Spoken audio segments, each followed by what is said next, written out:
Just see সামনের জায়গাটা, just দেখো। এই রাস্তা আমরা লাস্ট প্রায় 6 থেকে 7 কিলোমিটার এইভাবেই এসেছি। বাদিয়া ये खुला आसमां आ गए हम कहा, बादिया नजारा हो चिल्ला के भाई। ओरे बाबा रे,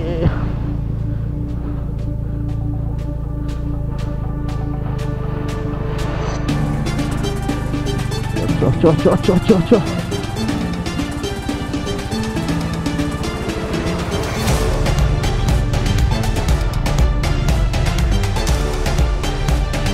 মঙ্গান থেকে যে রাস্তাটা ঢুকছে লাচেনের দিকে, সে রাস্তাটা এখন বন্ধ আছে। ওখানে বৃষ্টি হয়ে ল্যান্ডস্লাইড হয়ে গেছে, ওই জন্য রাস্তাটা বন্ধ। আমাদেরকে ঘুরিয়ে দিল এখান থেকে। যে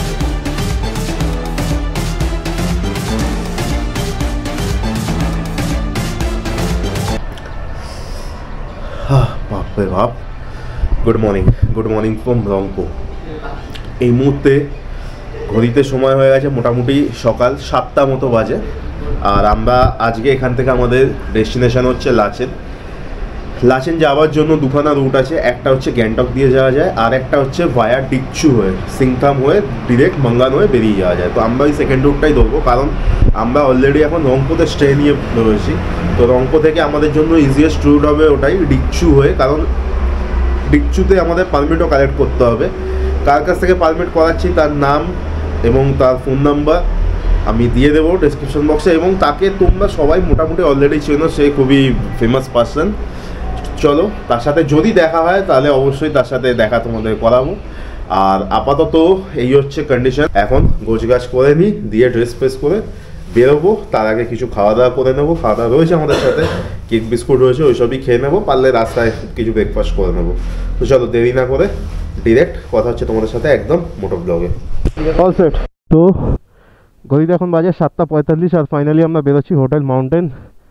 এই হোটেলেই আমরা ছিলাম, 3rd ফ্লোরে আমাদের রুম ছিল। রংপুর আর সামনে ঠিক এরকম সিনারিটা। তো চলো কই না, আপাতত এখান থেকে বেরোবো আর ডিরেক্ট সোজা এখান থেকে যাব। প্রথমে তেল দিতে হবে, অভিষেকের গাড়ি একটু লিক হয়ে গেছে, ওটা ঠিক করাতে হবে, করিয়ে তারপর এখান থেকে সোজা ডিকচু পারমিট কালেক্ট করে সোজা লাচেন। চলো ডিরেক্ট কথা হচ্ছে তোমাদের সাথে একদম বেরিয়ে। পাহাড়ে যখন উঠে গেছি, মানে পাহাড়েরই রেট এখানে ও কার্যকর হয়ে গেছে। দুটো পাঞ্চার আর হাওয়া সব নিয়ে 200 টাকা। আর এখানে সব অফিস যাত্রীরা দাঁড়িয়ে গেছে অলরেডি অফিস যাওয়ার জন্য। চলো মহাদেবের নাম নিয়ে বেরোলাম। মহাদেব যাত্রা শুভ করো। ফার্স্ট এখান থেকে যেতে হবে এখন আমাদের ডিকচু থেকে আগে পারমিট কালেক্ট করতে হবে, তারপরে সেখান থেকে ডিরেক্ট মঙ্গান। পাহাড়ে এলে না সবচাইতে বড় সমস্যাটা কি জানো, মেমোরি কার্ড বিশাল ফুল হয়। তার কারণ হচ্ছে কোন কোন জায়গাগুলোতে তোমরা ক্যামেরা বন্ধ করবে, কোন জায়গায় দেখছো জাস্ট নাজারাটা দেখো বাদিকে। আচ্ছা এখান থেকে মোটামুটি মঙ্গান ওই ধরে নাও 60 কিলোমিটারের মতো, যেটা করতে মোটামুটি আমাদের সময় লেগে যাবে 4-5 ঘন্টা তো লাগবেই, কারণ রাস্তা অতটা ভালো নেই যা শুনলাম। আর মঙ্গানের পরে তো ছেড়েই দাও, তখন তো মানে ডমিনার নিয়ে জাস্ট কাদায় মাখামাখি হবে। আচ্ছা গ্যাংটক এখান থেকে মোটামুটি ওই 41 কিলোমিটার, যা আগে চেকপোস্টে দেখলাম। আর সিংথাম হচ্ছে 3 কিলোমিটার। খুব যদি না ভুল করি আমরা সিংথাম থেকে রাস্তাটা কেটে যাবে টুয়ার্ডস ডিকচুর দিকে। অনিশ লিডে আছে আপাতত, অনিশকেই লিডে দিয়ে দিয়েছি। আমরা ভাল লাগে না লিড ফিট করতে, কেন লিড করা অনেক ঝক্কির কাজ জানো তো। লিড করলেই সামনে মোবাইল রাখতে হবে, এই করতে হবে, ভুল কিছু করলেই খিস্তি খেতে হবে। তার চাইতে থাক অনিশই লিড করুক, আর ছেলে খুব ভালো চালাচ্ছে। মোটামুটি সিংথাম আমরা চলেই এসেছি, প্রায় 1 কিলোমিটার মতো হবে আর সিংথাম। তো সিংথামে গিয়ে ওখান থেকে আমরা ডিকচু রাস্তা ধরবো, দিয়ে তারপর ডিরেক্ট সোজা বেরিয়ে যাব টুয়ার্ডস মঙ্গান। তার আগে ডিকচু থেকে পারমিট কালেক্ট করতে হবে। আর লাচুংয়ের হোটেল আমাদের এখান থেকে আমরা বুক করে নিয়েছি, যে আমাদের পারমিট করে দিয়েছিল তার সাথেই কথা বলে আমরা লাচেনের হোটেল বুক করে নিয়েছি। আর লাচেনে পৌঁছে আমরা লাচুংয়ের হোটেলটাও করে নেব। বাজেটের মধ্যে হোটেল খুঁজতে চাও পাহাড়ে এসে, তো আমি বলবো যে আগে থেকে বুক না করে এখানে এসে বুক করো। আর একটা জায়গার থেকে আর একটা জায়গার লিড নিয়ে নাও।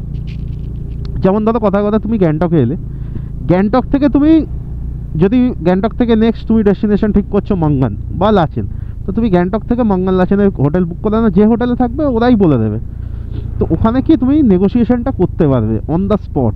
কি অবস্থা করেছে গত বছরের বন্যায়, কি বলবো, পুরো সিকিম তছনছ করে দিয়েছে যাকে বলে। ও বাট এইরকম ওয়েদার, আর এইরকম ওয়েদারের সাথে সামনে এরকম সিনারি, আর তার সাথে এরকম কম্পেনিয়ন রাইডারের, আর কি চাই ভাই, আর কি চাই। ওকে, সো আমি একটা ভুল করলাম। ভুলটা হচ্ছে যে আমি গ্লাভসটা কেন পরলাম না এখন ভাবছি। এখানে কিন্তু মানে গাড়ি চালাচ্ছি যখন ভালোই ঠান্ডা হচ্ছে, ভেতরে জাস্ট একটা নর্মাল টি শার্ট রয়েছে, তার উপরে জ্যাকেট পরে নিচ্ছি। আমি ভেবেছি হয়তো ঠান্ডা ফান্ডা নেই রংপুরে কি হবে, কিন্তু চালালে বোঝা যাচ্ছে भाई ভালো ঠান্ডা আছে। रंगपो में ऐसा है तो मंगन में कैसा होगा, और मंगन में अगर ऐसा है तो लाचुंग लाचुंग में पता नहीं कैसा कैसा होगा। এখন মোটামুটি আমরা ডিকচু থেকে 20 কিলোমিটার পিছনে আছি, আর এক একটা মোড় পাহাড়ের এরিয়াটা রেয়াজ আছে, বা বলতে পারো এটা একটা কথা রয়েছে পাহাড়ে, এক একটা মোড় তোমাকে এক একটা নতুন নতুন দৃশ্য দেখাতে পারে। মানে এক একটা হেয়ারপিন বেন্ড যখনই তুমি ঘুরছো তখনই তোমার সামনে একটা ল্যান্ডস্কেপ পুরো ওপেন হয়ে যাচ্ছে। ও হেয়ারপিন বেন্ডগুলো কিন্তু সেই ভাই, এর চাইতেও ভালো ভালো হেয়ারপিন বেন্ড আসছে গুরু, একটু ওয়েট করো জাস্ট। ও লাভলি লাভলি। এরকম রাস্তা যদি গুরুরঙ্গন অব্দি থাকে না, সেটাও আবার ঠিক না, কারণ হচ্ছে অফরোডিংয়ের মজাটা তাহলে কোথায় হবে। সবসময় যদি ভালো, জীবনে তো চড়াই উঠতেই আছে, পুরোটাই জীবনে ভালো হয় না আর পুরোটাই খারাপ হয় না।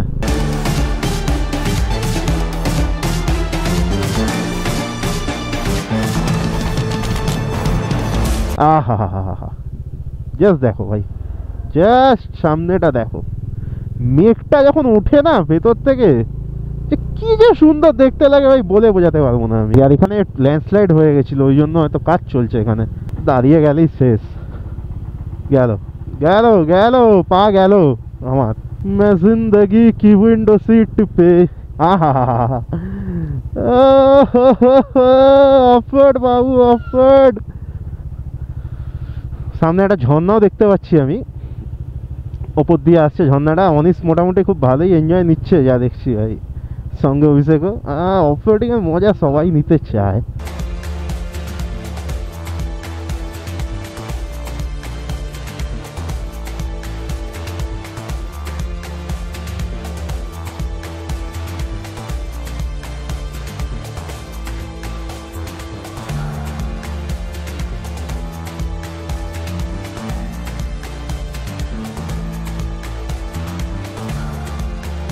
রেকমেন্ডেড হাইলি, রাত্রিবেলা ক্রস করো না, হয়তো রোড বন্ধ থাকবে দেখছো, কারণ যে হারে কাজ চলছে ওখানে দেখলাম, এক সাইড করে গাড়ি ছাড়ছে, তো স্বাভাবিক ব্যাপার সেটাই।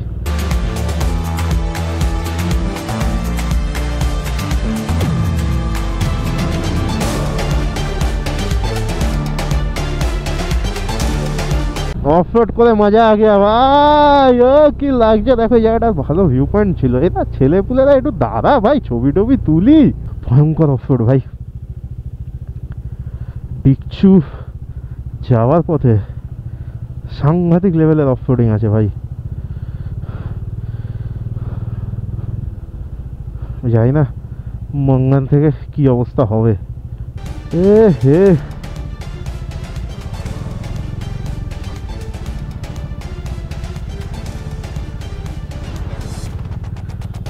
বাবু তো মনে হচ্ছে না।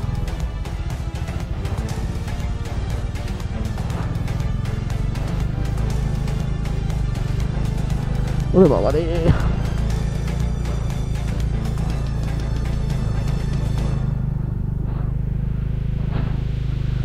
চ চ চ চ চ চ।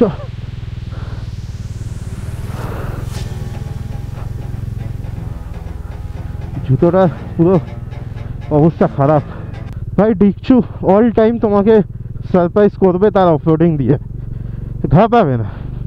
ওকে, সো মোটামুটি ভয়ঙ্কর লেভেলে অফরোড ডিকচুতে। যারাই আসছো ডিকচু রাস্তা দিয়ে চেষ্টা করবে সকালে পার করার জন্য, কারণ রাত্রিবেলা ওই জায়গাগুলো এত পরিমাণে কাদা হয়ে আছে, মানে পায়ের অবস্থা দেখতেই পাচ্ছ, হাফ কাদায় ঢুকে গেছে। তো হ্যাঁ, না না, তো আপাতত এখানে এসে জাস্ট একটু দাঁড়িয়েছি জল খাওয়ার জন্য, আর পিছনের ভিউটা ঠিক এরকম, মানে এক কথায় অসাধারণ। তো সবাই মোটামুটি এখানে টায়ার্ড হয়েই গেছে, যা পরিমাণে অফরোড করেছি আমরা, আরও অফরোড আছে সামনে যদিও। আর এই হচ্ছে পিছনের ভিউ, ল্যান্ডস্কেপটা অসাধারণ। তো চলো এখানে একটু রিল্যাক্স হয়ে নিই, রিল্যাক্স হয়ে তারপরে আবার বেরোবো ডিকচু। এখান থেকে আর 9 কিলোমিটার, ডিকচুতে গিয়ে পারমিট নেবো, দেন ওখান থেকে মাঙ্গান থেকে ট্রেন নিয়ে ডিরেক্ট লাচেন। চলো এখান থেকে মোটামুটি ম্যাপ লাগিয়ে নিয়েছি, ওর কাছেও ম্যাপ আছে। আর এখানে দাঁড়িয়ে একটু আমরা ইলেকট্রল খেয়ে নিলাম, জল খেয়ে নিলাম, যাতে অফরোড করে এসেছি তো। আর উপরে উঠছি এখান থেকে আর মোটামুটি 11 কিলোমিটার, যেখান থেকে আমাদের পারমিট কালেক্ট করতে হবে, তারপরে মাঙ্গান। জাস্ট সি সামনের জায়গাটা, জাস্ট দেখো। ও এই রাস্তা আমরা লাস্ট প্রায় 6 থেকে 7 কিলোমিটার এইভাবেই এসেছি।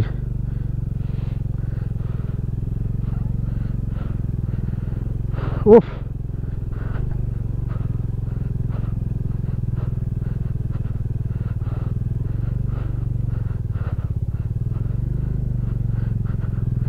আরে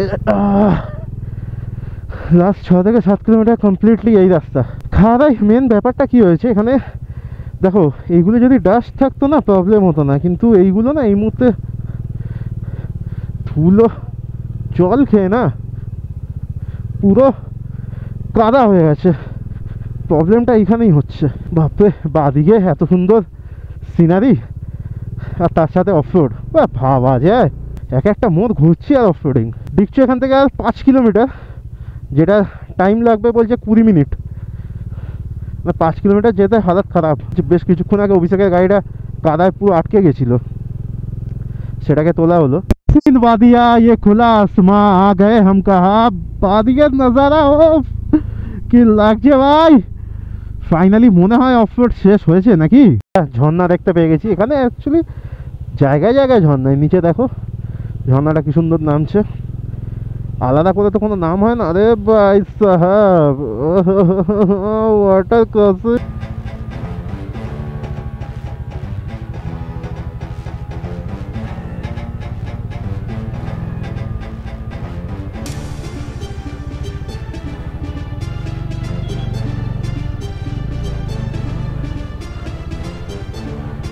পারমিট পেয়ে গেছি হাতে, এই হচ্ছে আমাদের পারমিট। বানিয়ে দিয়েছে লামা ভাই, লাজাং লামা, তোমরা সবাই চেনো। আর এখান থেকে পারমিটটা নিলাম, ডিজাইনার এন্টারপ্রাইজ দাদা দিয়ে গেছিলো। তো মোটামুটি এবার এখান থেকে বেরোবো সোজা লাচেন। 3 ঘন্টা লাগবে যেতে দেখাচ্ছে, বাট ওটা 6 ঘন্টা ধরে রাখছি। তো চলো যেতে থাকি, রাস্তায় আবার কথা হবে। এখান থেকে সোজা মাঙ্গানে গিয়ে লাঞ্চ আর ফুয়েল আপ করে দেন ডিরেক্ট বেরোবো। আর মোটামুটি পারমিটের কস্ট, পারমিট আমাদের 3 রাত্রি 4 দিন হয়েছে। আমরা একদিন লাচুংয়ে স্টে দিয়েছি, তার জন্য আমাদের পড়েছে পার হেড 1000 টাকা করে, 3000 টাকা। আর এখানে আলাদা করে কিন্তু জেরক্স করিয়ে নিতে হয়, 4 থেকে 5 কপিও জেরক্স করালো, যার জন্য নিল 70 টাকা।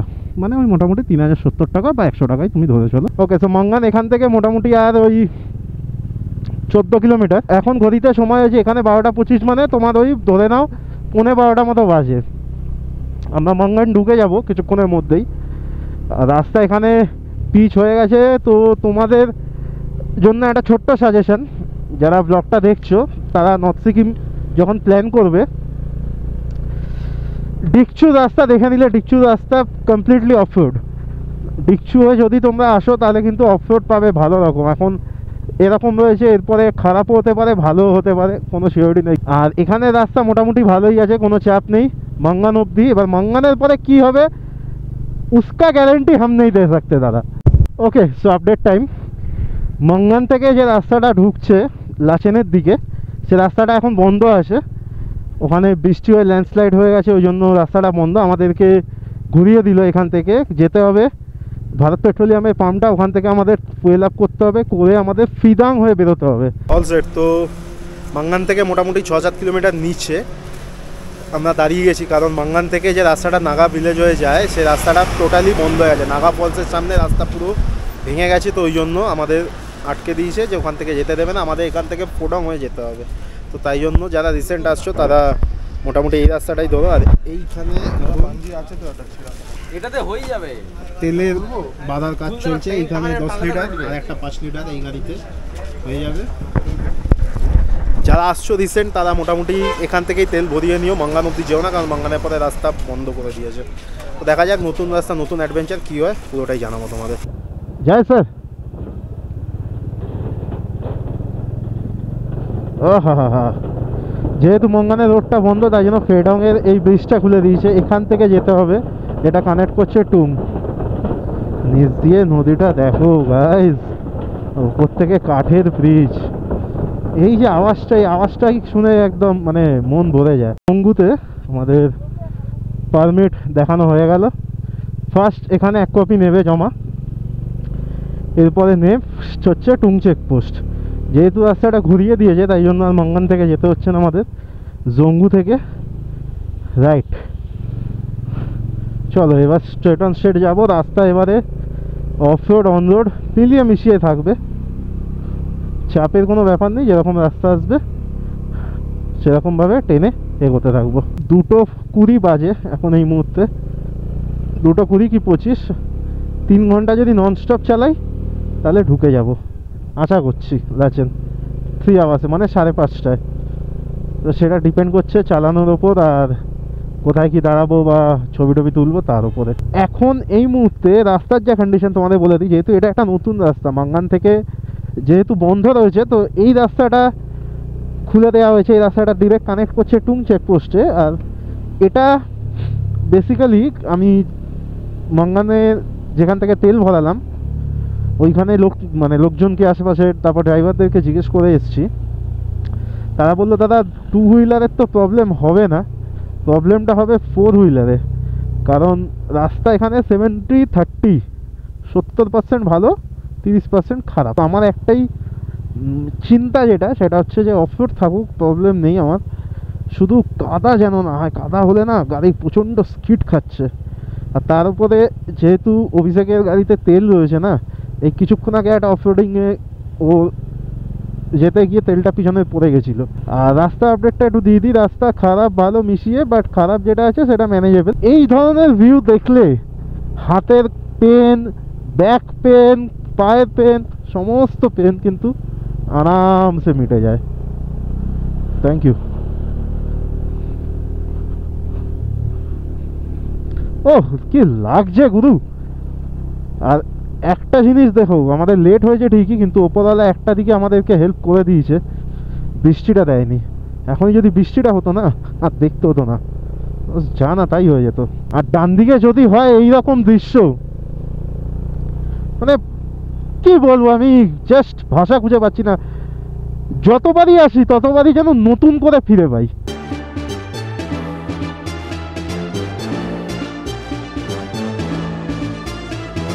আর ঠান্ডা কিন্তু ভাই লাগতে শুরু করে দিয়েছে, যাই বলো। আমি লাইনার পরে আসিনি, বাট ভালো ঠান্ডা লাগছে আমার। ও হো হো হো হো, বাঁদিকে দেখো, বাঁদিকে না আগে না পিছে, অনলি বাই তো দেখো। অলরাইট, তো ফাইনালি লাচেন এসে পৌঁছেছি। আর এখন গড়িতে মোটামুটি সময় হয়েছে 9:40। 9:40-এ আসেনি, এসছি 8টার সময়। এসে শরীরের অবস্থা প্রচণ্ড পরিমাণে টায়ার্ড ছিল, তো মোটামুটি ড্রেস ছেড়ে খাওয়া দাওয়া করে তারপরে এখন রুমে এসে জাস্ট রিল্যাক্স হয়ে ব্লগটা এন্ড করার জন্য এলাম। আচ্ছা, একটা আপডেট দেওয়া রয়েছে তোমাদেরকে। সেই আপডেটটা হচ্ছে মাঙ্গান থেকে যে রাস্তাটা টুং চেকপোস্ট অব্দি আসতো, যেটা 20 কিলোমিটার অ্যাপ্রক্স ছিল, সেই রাস্তাটা কিন্তু বন্ধ রয়েছে এই মুহূর্তে। তো আমরা এসছি জঙ্গু হয়ে ঘুরে, মানে ফেডং হয়ে। তো ওটা মোটামুটি 60 কিলোমিটারের মতো রাস্তা, যেটা আমাদের সময় নিয়েছে প্রায় 4 থেকে 5 ঘন্টা মতো। তো রাস্তা ঠিক আছে, যদি বৃষ্টি হয়ে যায় তাহলেই ওই সকাল মানে যেরকম ব্লগটা দেখলে আজকে ডিকচুর রাস্তাটা ওই রকম হয়ে যাবে। তো বৃষ্টিটা হয়নি বলে অনেকটা সেভ হয়েছে আমাদের। তো আপাতত এই হচ্ছে কন্ডিশন। সবার অবস্থা খুব টায়ার্ড, খাওয়া দাওয়া হয়ে গেছে, এবার শোবো, ব্যাগটা গুছিয়ে নিই। কালকে সকালবেলা মেন যার জন্য আসা, সেই গৌরঙ্গার লেক কালকে হিট করব। ওয়েদার এখানে মোটামুটি বৃষ্টি হচ্ছিল এতদিন ধরে, আজকে বৃষ্টিটা হয়নি। তো আজকে ওয়েদার ক্লিন ছিল, কিছু ধরতে গেলে না হাত কাঁপছে। আর এখন এসে নিলাম, খুব ঠান্ডা। ওর একটা যেটা আমি ব্লগে বলছিলাম, ও কিন্তু খুব এনজয় করেছে আজকে, মানে ওই আয়রন ব্রিজগুলো, তারপরে এই যে টুং চেক পোস্ট, এগুলো ওর খুব ভালো লাগছিল দেখে। তো এনিওয়ে, তো চলো আজকে মোটামুটি ব্লগটা এইটুকুই রাখছি। কালকে বেরোচ্ছি গুরুদংমারের উদ্দেশ্যে। কালকে এখানে যা রাস্তার কন্ডিশন যা বললো, 3 থেকে 4 কিলোমিটার ওই থাঙ্গু ভ্যালির আগে একটু রোডটা খারাপ আছে, বাকি রাস্তা ওভারঅল বললো ঠিক আছে। যদি বৃষ্টি না হয় কালকে তাহলে তো কোনো চাপই নেই, কিন্তু বৃষ্টি হয়ে গেলে কাদা হয়ে যাবে, ওইটাই মেন আমাদের ভয়টা লাগছে। এনিওয়ে চলে এসছি যখন, তো যেতেই হবে। তো আজকের মতো ব্লগটা এখানেই শেষ করছি। দেখা হচ্ছে তোমাদের সাথে নেক্সট ব্লগে বা নেক্সট এপিসোডে।